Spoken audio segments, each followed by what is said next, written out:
Hey everyone, another day at Mentor.Social. I'm Scott Hosbin, Hi, Dasha Williams. and we're trying out something new today. We turned on the TikTok, we turned on Twitch. We're gonna keep that on while we do our podcast in case we see some sort of a question or to give some sort of live feedback. And so to start off, yesterday we talked a little bit about a few key topics. One, you know, life really is a battle. We talked about Zuckerberg and Elon Musk. They're going to fight each other, which is wild. But it shows, anything's possible. But more importantly, life is a fight. And really, at the end of the day, it's you and just you. You hope you have a good support network and you try to build that. You have good family, friends. But, you'll find when things get dark, you're going to see people run. And I think that's one of the most important things to learn from as well. When you do have tough times, pay attention to who runs away and who runs closer. Yeah, no, I definitely agree with that whole entire concept. You definitely want to stay close to the people who navigate naturally towards you. So I think keeping that your inner circle, and definitely just using your strengths and your passions to find your niche, your group that you're in. So, Yeah. So, I mean, we talked about that, the importance of, getting ahead and knowing it's just you, but most important, thinking about the benefits, not for yourself today, but for generations to come. I know both of us are first generation in our families for going to college, which is a small thing in the world, but, that's a subtle change for our next generations. And I think, we have a goal of not just being successful for ourselves today, but for our future family members. And I think that changes the way you think about things, and it's important. well, like what I will ask you with that is what made you want to kind of break that chain and be the first person in your family to go to college? What was your motivation behind that? It's interesting. So I owned a small business and I was doing well. I had my mom doing the books at the time, and my parents were very old school. They were older, and everything I ever did when I wanted to change it, they were like, "No, that's a good job. You don't leave a $8 an hour job for a $10 an hour. You stay where you are. You don't." And when I had my business, I was doing well, and I was thinking that I wanted to get the business so that I could earn enough money to go to college. And at the time, my mom's was opposed to that. At first, she was very interested in me going to college right after high school. And then after I had a business and it was doing well. But in my mindset, I was thinking, there's so much money out in the world. I could make $1 million selling candles. I'm doing this business, and at the time I was doing paintless dent removal. I had folks in the field that would go to car dealers and they could take out small dings and dents on cars without doing, auto body paint. And I was thinking, man, when you grow up not well off, you're always kind of searching to get into the next tier. So I was thinking, I want to be in a more high level type environment, working with the car dealers. I'm thinking, man, I'd love to get to another level, like a white collar type business. And, I had it in my head, and I thought if I did good with my business, I would be trapped there. Mm-hmm. And that's one of the things I pay attention for growth now when I look at business opportunities, is not to just create a business that's a good job for myself, but something that's, for lack of a better word, FU walk away money, money that's going to be like, when this thing scales, it will be enough to walk away and retire forever and spend time with my family. So that was a learning lesson back then. I felt like my company or my business was just a really good job. And I went back to college to either go to med school or work as a medical sales rep. Okay, yeah. So for my background, my kind of story of why I wanted to pursue a higher education was mainly based off of my goal that I want to achieve. I want to play ultimately, professionally in basketball, WNBA. So for me, I know for women in sports in general, you have to do 4 years of college. It's a little different on the guys' side. We're only doing 1 year mandatory. But for me, I knew I had to obtain a degree in order to go professional. So that was my main focus of I wanted to pursue a higher education. Not only just being the first person in my family to actually go off and attend college and a university. So that was my major push for me, and it succeeded. I actually pursued a master's degree after that, so I definitely took full advantage of my educational and athletic ability. So, you went for a business in your undergrad and then sociology and in your master's. When you were going to college, was it purely did you just pick a major to have a major because you were really trying to play basketball and focus on getting to the best level for which school was the best for basketball? Or did you choose those very consciously because you had an interest in those? No, so originally going into university, I wanted to be a kinesiology major, so, dealing with the body and health. I was an athlete, so the most important thing is health, right? Your physical ability. So I was very interested in, the body and that. So I think that was a base of, kind of helped me pick the school that I did want to attend based off of who was offering me a scholarship. Which schools did have the program that I was interested in studying. So that did play a part into the school. I didn't just go to the school strictly for basketball, but they also had to have the requirements that I need to succeed educationally on and off the court. So that was part of my reason of choosing where I did want to play, for sure. Yeah. I mean, what were some of the main takeaways you took from, I guess, what you learned in your undergrad and what you did in your master's? Main takeaway as far as what? Can you explain a little bit more? I mean, you go to school and where there's some main things that you really took away that you'd carry with you for life as far as learnings, and what did you sort of learn that you think would help you in your career now as a founder of a mentoring app? I think overall, just not even based on the material specifically that I learned, but there were key kind of tips. Time management was a huge thing for me. So I had to really adjust quickly to that, being based upon practice schedule, attending our lectures, going to class, travel schedule. So we're on the road, could be sometime 5 days out of the week.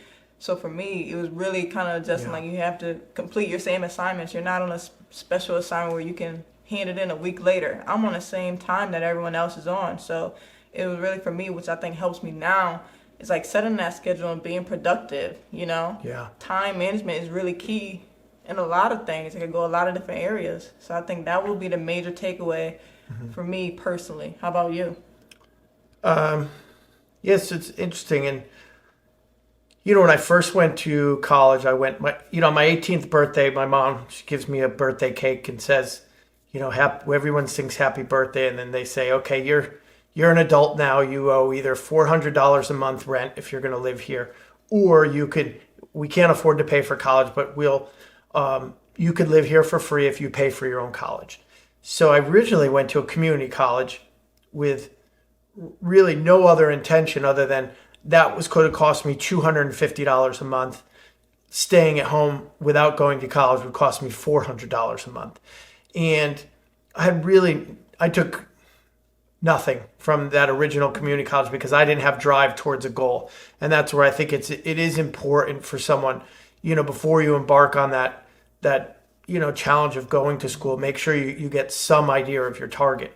And I would say when I went back, I knew that, hey, I wanted to fill all my pre-med requirements in case I could go to med school. And I wanted to do my best to learn the skills that would transfer to going into medical sales. And it was exactly that. When I went into medical sales for my first company, I was much further ahead with the clinical knowledge about the body than most people. I had a lot of business experience from, I'd been in sales since I was 15, and at that point I'm 27, so that's 12 years already as a 27-year-old that I've been in sales and managing a business.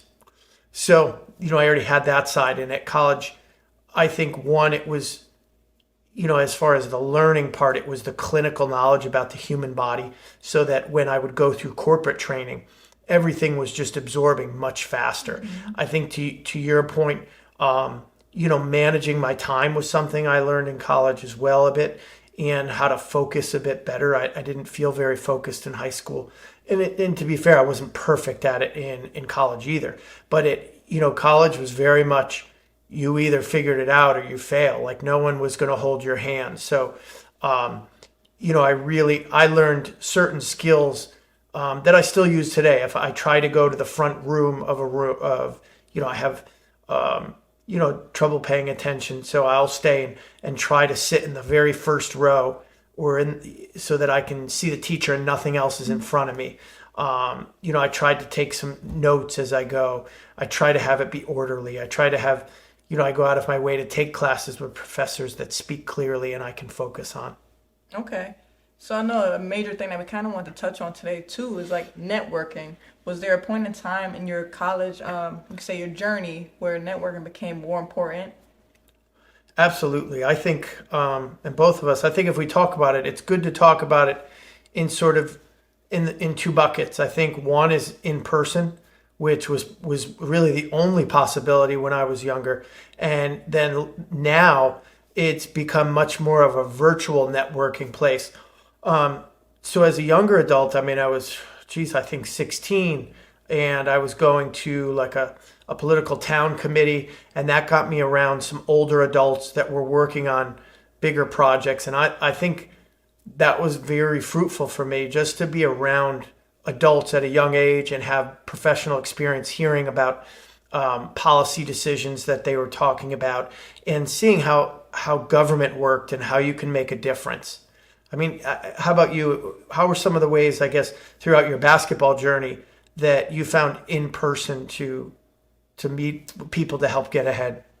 I think I didn't notice it really until a time and place. So when I was transferring schools, I had a coach my freshman year, one of the assistant coaches, and it was interesting. It was a new coach that came in right before the season started. So a lot of the team really wasn't feeling the way this new coach came in and kind of the philosophies that they were putting forth. Yeah. And I was really the only one that gravitated toward this coach, and I understood the way and the method that they were doing it. Interesting enough, when I transferred and I was looking for my new school, that assistant coach was at that school. So what I kind of thought of was that coach saying, yeah, I remember this person. I remember how they play, and they vouched for me. So that kind of came into play, like how you treat someone, like during that time. You never know when you need that person on the opposite end. So like the key takeaway that I could give away is more like keeping your positive relationships, because you never want to burn a bridge, right? You never know when you're going to like cross over that bridge again or interact or come across that same person. Yeah. So if I left off on an ill will, that person wouldn't vouch for me. Hey, you should come to this school now. So that would like really hit home for me, that it made my dreams kind of come true by getting to play at this big school. That's huge. So I think networking and keeping those positive connections is very key. Yeah, I think it's, you bring up such an important point for a young adult, because sometimes you don't realize that your interactions with, if first off, if you're young or even if you're not young, it's important to get into groups of people that are, making a difference out in the world, whatever it is, college groups, city civic groups, business groups, there's RIA for real estate investment in most towns, meetup groups, there's chamber of commerces. And if you're a young adult, you can insert yourself into that area. Don't underestimate how much it could be helpful later, because a lot of those folks are going to be important in your journey. And I think it's, more important to take it serious and not, because it's easy as a kid to be a joker. You're sitting in the back and maybe you're sitting with your friend and you're laughing, and there's a guy up there speaking. You never know when that guy might be someone you're going for a job, or maybe they're part of the small business administration. You're going for a loan, and there they are as the reviewer, and they're going to either remember the joker or the young adult that was really professional for your age. So really, take when you are in those environments serious. And I think, on the flip of that, as an adult, and you're in those situations and you see a young adult that took up the courage to put themselves into adult environment, make sure you go out of your way to extend a hand. Hey, so glad to see you here. How can I help you? Reach out, because both of us are here for no other reason than we believe that the older generations have to do a better job extending a hand to the younger generations and lifting them up. Period. That's our sole goal of being here, and behind all of this project is to start to find all of the people that have the intellectual knowledge to transfer it to a younger generation and have them get ahead faster. So as an adult, also remember how you make that child feel, or a younger adult feel, is a big deal. I know there was a woman, Zyga Antonetti, who was on our small business administration. And to this day, I mean, she used to talk to me at the meetings with I don't know, a kindness and professionalism, not like I was a 16-year-old sitting there, but I was a 25-year-old. And it's nothing major, but, the adults that treated me as an equal, as a young adult, really made a big impact because, it made it comfortable to go back there. And it made it inspiring to do the things that they were doing. Yeah, so I know we're talking a lot about like our connections and mentoring. So we talked a lot about like our connections in person. How can we inspire like this younger generation to make connections and network online? Because online is really key with this younger generation. Yeah, I think, to your point, there's never been a point in history that's easier to connect with others. I know I was at a Tony Robbins seminar, and he talked about the importance of getting around those that you want to be like and elevate the circle around you. And I was thinking, man, I didn't grow up in a well-off area. There's not, there weren't as many people to insert myself in person around that, of what I was looking to do. So, I started thinking, it really bothered me for a few days. And then for some reason, it came to my mind, LinkedIn.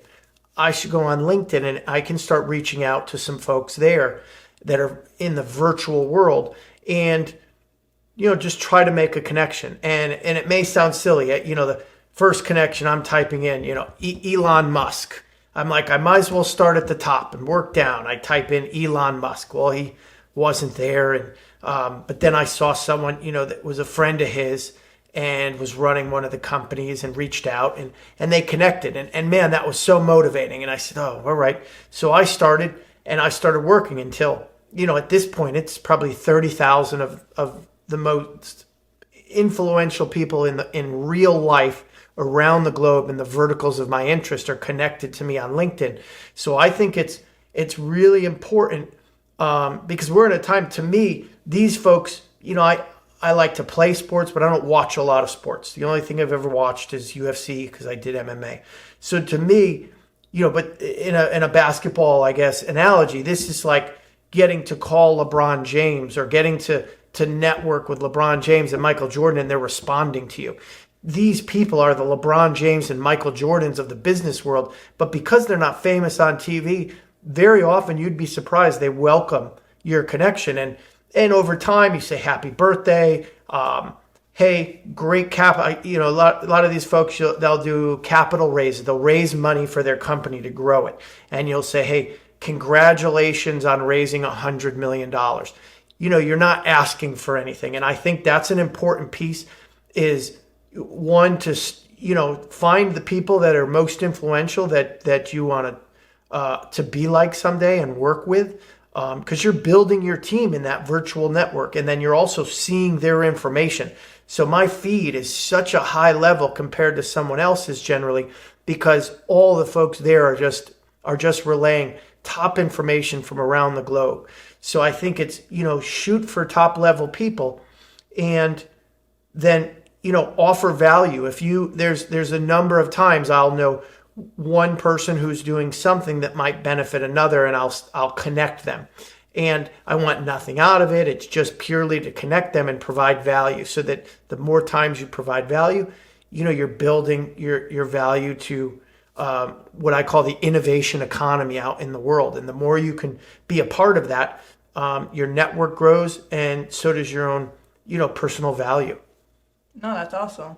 So say a high schooler or a young college student is trying to start off and get into a certain industry. Let's go with the tech industry. Okay. Who should they look for when reaching out, even beside the people that you're talking about? Who should they look for on LinkedIn to connect with? How would they network? Who should be the first people they're targeting? Yeah, so I think it's a good question. I think it's good to research what they would really like to do first. So, technology. Are you looking in artificial intelligence? Are you looking in chip manufacturing? Are you looking at natural language processing, robotics process automation, or is it something, RFID? Find what kind of technology really spurs your interest the most at first. Find the most influential companies that exist. Also look at what I like to consider, companies in the grass, in the weeds. Who are the people who are groundbreaking that are coming up, and look to not just the CEO. When I say top people, one of the things you want to really pay attention to is who's really building the product, because a lot of times the CEOs they're important, but there are some key scientists that are critical. CEO changes makes a difference, but sometimes there are scientists that can make or break a company. And if you find those, it's very interesting to talk with them and have those connections. So you want to look at whatever technology you're interested in and look at it holistically from sort of the business side, the technical side, find the folks that are most influential there. And I think, what happens is if you're getting some higher level folks, what happens is when other higher level folks in that same area of interest, they see you look to connect to them, they look at their shared connections. So this is a really common thing. So, they look, and if you have 10 different folks that are extremely noteworthy in an area and they know who they are, they might not know you, but there's a bit of social validation that 10 other